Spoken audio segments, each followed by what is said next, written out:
Hey there, everyone. That sexy nerd is back again, and more Henry Ford. I'm loving this really. Now he apparently created the V8 engine. I'm really interested. I don't. I should have learned a little bit more. I think we learned a little bit about him in high school, but I barely remember anything. And in college, I took world history, so I mean, I guess it still counts, but still. But let me know in the comments, by the way, if you want me to do the Buddhist videos, because I've been thinking about them, and I should not have skipped them, but it didn't seem to interest me. But knowing these people, they probably can grab my interest like really fast. So let me know in the comments if you want me to do it. Any of you subscribers want me to let me know. I'll do it. I will. Anyway, with that out of the way, let's just get into the episode. And remember, please smash that like button if you want to see more sexy and nerdy content, and subscribe if you think I deserve it. And let's do this thing, y'all.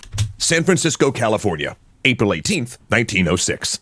No one in California wants a Ford car. Or any car, really. I mean, why would you, right? It's the American West. Horses are plentiful, reliable, and require little maintenance. For instance, inside the city's only Ford dealership, its stock of Model A's have sat for a year without a sale. Oh, that but sucks. Then the ground begins to shake. Buildings start to collapse into the street. And after a 42-second-long earthquake and a day of resulting fires, 80% of the city's buildings are destroyed. Wow. 3,000 die, with more screaming coming from underneath the rubble. Jesus. Quickly, the dealer hands his stock of Model A's to the city. The cars climb hills and traverse brick-littered streets. They haul beams out of the way and carry supplies to refugees. They go where the horses, terrified of the noise, smells, and flames, simply won't. It's official. Ford used this technology, his mad technology, to create an earthquake. Would you really be surprised if that really was the case? Would you really be surprised? And within 5 days, Ford representatives arrive with new stock, telling the city to pay when they can. California had just learned to love the automobile.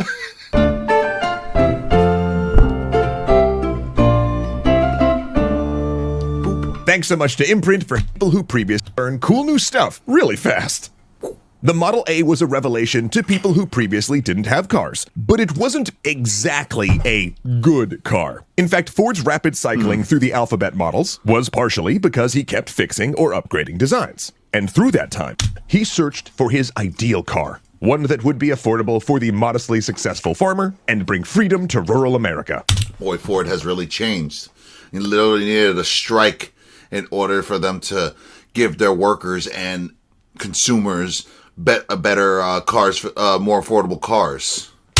And that was the Model T. The Model T was a highly engineered and innovative vehicle. While most cars trended heavy, the T was light, only 1,200 pounds. And unlike previous cars where the engine came in pieces, its engine block was made out of a single piece of metal. Originally, cars had placed the steering wheel on the right-hand side, a legacy of the railroad since that's where the conductor sat. But in the Model T, Ford moved it to the left, which he considered safer. The rest... So is that why? I need an outlier of like the entire history of vehicles. They were first made in England, right? I'm not sure. Gosh. It's so fascinating. But yeah, that's why England, they're like, bullocks on that. You know, we are going to keep cars, the steering wheel on the right side, because that won't result in any accidents, will it? The industry would later follow suit. And to ignite the gasoline air mix, it had a revolutionary magneto flywheel, which used magnets to create a spark. Further, he built it specifically to work on America's farm roads, which were mostly dirt, mud, and gravel. He gave the chassis high clearance and set the wheelbase the same as a carriage, so it could drive in the wheel ruts where the ground was firmer. Throw some belts around the axle, and it could even be used as a portable motor for running farm equipment. And in 1908, all this could be yours for $850, where other comparable cars cost over $1,000. And as Ford moved into a mass production system in his new plant at Highland Park, that price would fall almost yearly, down to $490 in 1916. Really? And by that point, over half of the cars in America were Ford Model Ts. Now, it's impossible to overstate the impact that this car had on America. Rural families were previously rooted to their land, since horses tired out quickly. Heck, if a family member lived 20 to 30 miles away, you might not see them for decades. For these people, it truly opened the world to them and gave them a sense of freedom and happiness. Wow. It also connected people to America's wild spaces, allowing city dwellers to visit the woods, allowed access to better medical treatment for those not usually near it, and even created the vacation. The Model T also spawned a sexual revolution. Previously, dates happened within sight of family, or at least in the same town. But pick up a date in a car, and you and your sweetheart could get away from prying eyes in what was essentially a private room. This feature was so infamous, in fact, that writer John Steinbeck joked that half of a generation was actually conceived in Model Ts. For all of those... Oh, no. No. You realize how gross that is, right? Reasons. Ford was bombarded with letters of thanks from farmers, some even calling him a liberator. It lifted us out of the mud, one woman wrote, and gave us joy. The car was so ubiquitous, it actually had a whole subgenre of joke books written around it, laughing about how it rattled, was so small and light and cheap to purchase. And owners often, superstitiously, ascribed personalities to their vehicles, dismissing the temperamental behavior of its starter crank and engine, not as a flawed design, but simply as the vehicle making mischief or being stubborn. Remember, these were people who'd grown up dealing with horses, who actually did exhibit these behaviors. So I can kind of see where they're coming from. Okay. Now, before the Model T, Ford's reputation was that of a talented and principled everyman who'd made good. He famously battled a patent troll in court, who, bankrolled by an electric car company, claimed to have invented the internal combustion engine and wanted a percentage of every car sold. Ford's victory there, pitched as a Teddy Roosevelt-style antitrust battle, made him a hero. But once the Model T changed the country, Ford achieved superstardom. Books and magazine profiles touted him as a genius inventor and business wizard. Though, just to be clear, Ford didn't design the Model T by himself. He was absolutely key, that's for sure. An ideas man who headed up the project. But he did it with a team of engineers, many of them first or second generation European immigrants. Likewise, he didn't run his company alone. Ford Motor Company would likely have never even produced a single car if it hadn't been for James Couzens, a shrewd and steely executive who was one of the few people who could stand up to Ford.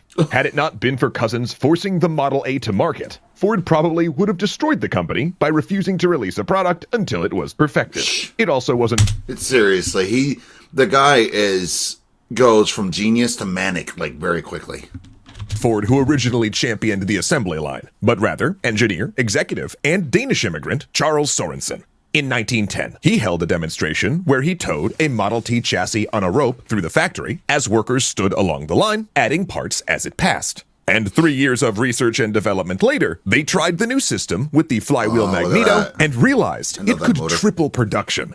They then expanded the program to engines, wheels, fenders, and soon, the Ford plant at Highland Park was the first ever mass production line. Parts went by workers on conveyor belts or hooks, and each man did a single task with his tools and supplies right by his side. They might put on a bolt but not tighten it, or tighten a bolt that someone else had placed. This cut the time it took to produce a Model T from over 12 hours per car down to 93 minutes. But workers hated it. They stood in place for hours doing mind-numbing, dehumanizing work, plus the noise was deafening.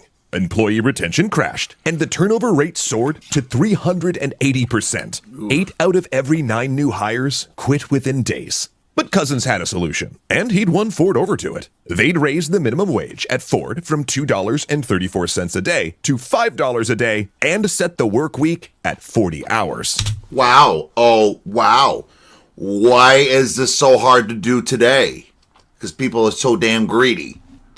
To maximize the good press, he talked about it not as a simple raise, but a profit-sharing plan. And people went nuts. I would imagine. Within days, 100,000 people were outside in freezing temperatures, demanding jobs. At times, the mob got so rowdy, it would try to storm the gate, and Ford security would turn the fire hoses on them. Jesus. Also, those workers might not be who you're picturing either. Ford's labor force was heavily comprised of recent immigrants, from Eastern Europeans and Scandinavians to Japanese and Arab Muslims. Around 30% of Ford's employees were black, and while they did tend to get the more dangerous jobs, the Ford Motor Company was unusual for the time in that it had black managers who possessed the authority to hire and fire white subordinates. But with all of them... Ooh! Ooh! That's great. That's just awesome, isn't it? It's like, Not only did they have the DMV to get revenge on white people, but that's amazing. That said, that $5 wage came with some significant strings attached. Immigrating employees were required to attend language and civics classes, and upon graduating, they took part in an odd ritual called the Ford Melting Pot. Graduating workers would come to a gathering in their traditional national costumes, march into a giant prop cauldron, and then come out the other side dressed in suits, waving American flags. See, if you were going to work at Ford's plant, you were going to live by Ford's rules, even off duty. Henry Ford despised drinking and smoking, and he hated seeing his workers take part in it. Similarly, he wanted all of his employees to follow the laws of propriety, only cohabitating once married and not renting rooms to boarders or tenants. So a group of Ford inspectors fanned out through Detroit, spying on his workers at home. They would peer into your windows, or show up unannounced for inspections that could not be declined. If they found evidence of alcohol, if they discovered a boarder, an unmarried non-relative, or even if your house was not clean to Henry Ford's satisfaction, the inspectors would give you a warning and knock your pay back to $2.34. And if these infractions were not solved by the next time they visited, you were fired. There were always more men who wanted that $5 wage after all. And Ford's social engineering would not stop at terrorizing his workers. For as World War I concluded and the Roaring '20s began, Ford would descend into paranoid fantasies about his own labor force and take a deep dive into the anti-Semitic conspiracy theories of the interwar period. The dark side of Henry Ford was about to emerge, and no one, not his colleagues, family, company, or nation, would emerge unscathed. I love this. This is so fascinating, really. And it's like an actual, like seeing the thing of an actual businessman. Like the only businessman that's famous right now is like Trump and fail, but you know, whatever. Oh, you know, it's really something that they used to be able to do everything. But you know, at the end of the day, everybody always hates on Ford. I mean, I don't. Again,